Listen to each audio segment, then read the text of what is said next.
A Anatomia de um Fracasso. 1 Crônicas, capítulo 13. Bom, vamos direto ao ponto.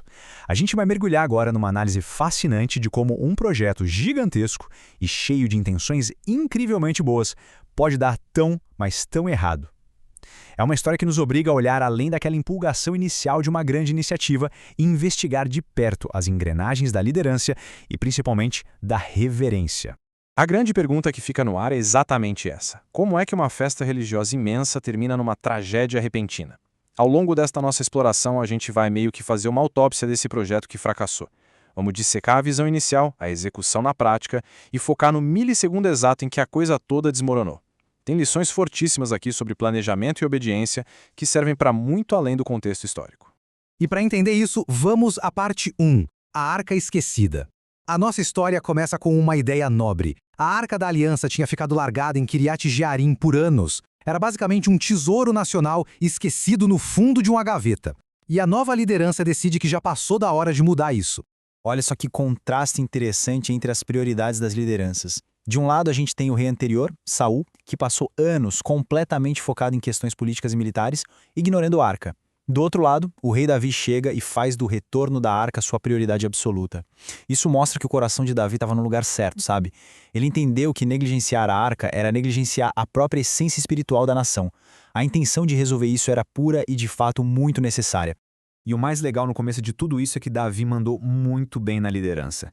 Ele não foi aquele ditador que simplesmente baixa um decreto e diz, façam. Não, ele construiu o consenso.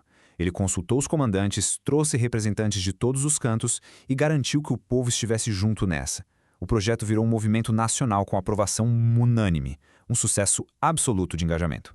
Mas é aí que as coisas começam a desandar. Parte 2. Boas intenções, métodos errados. O problema surge na hora do planejamento prático, quando a teoria esbarra na logística. Aqui a gente vê o tamanho do erro. Apesar de toda a empolgação, as instruções originais e detalhadas lá do livro de Números foram completamente deixadas de lado.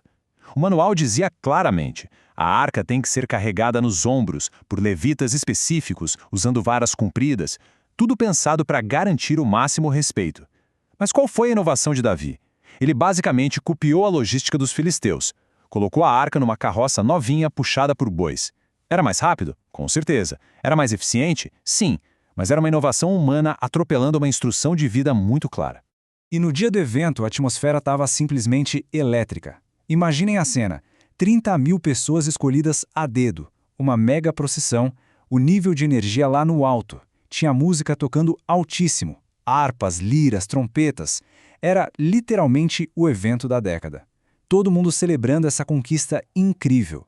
Tudo fluindo perfeitamente, o clima no auge, até que a procissão chega num lugar chamado Eira de Quidom. E é ali que a realidade brutal de ter ignorado as regras se choca com a santidade do que eles estavam transportando.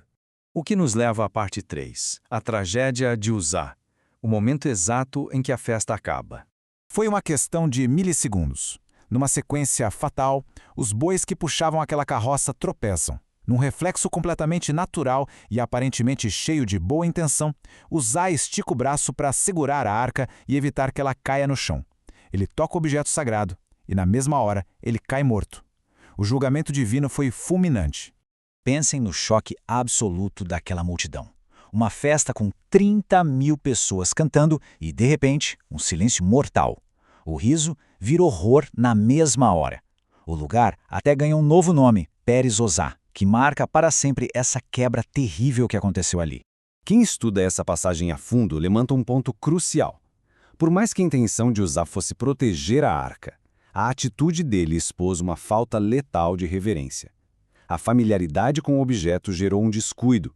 Achar que algo tão sagrado precisava da ajudinha humana para não cair de uma carroça onde nem deveria estar em primeiro lugar, isso escancarou como eles ignoraram as advertências que já existiam justamente para evitar mortes assim. Daí passamos para a parte 4, o temor de Davi, porque a reação da liderança a tudo isso é imediata e muito intensa. A gente vê uma verdadeira espiral emocional. Primeiro, Davi fica irritado. Ele tem um desgosto profundo com essa interrupção severa do projeto dele. Mas logo em seguida, a raiva vira pavor.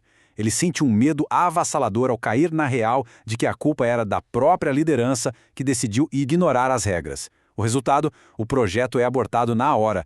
Ninguém dá mais um passo. Com a missão cancelada no meio do caminho, a gente chega à parte 5, a bênção de Obed-Edom. A arca precisava de um estacionamento de emergência. E eles deixam a arca na casa desse cara, Obed-Edom. Mas olha o detalhe fascinante aqui. Ele não era só um vizinho prestativo que passava por ali. Ele era um levita da família de Corá. Ou seja, ele pertencia exatamente à linhagem autorizada desde o começo para lidar com os objetos sagrados. Quase por acidente, a arca finalmente foi parar nas mãos de quem sabia exatamente como reverenciá-la. E ela ficou lá. Por 3 meses inteiros, a arca permaneceu na casa de Obed-Edom. E o que aconteceu lá dentro foi o extremo oposto da tragédia que vimos na estrada. A família de Obed-Edom foi incrivelmente abençoada.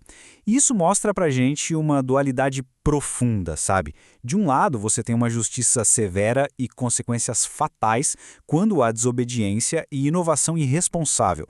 Mas do outro lado, quando existe reverência e o devido preparo, o resultado é uma bênção absurda e transbordante. O problema nunca foi a arca em si, mas a maneira de se relacionar com o que ela representava.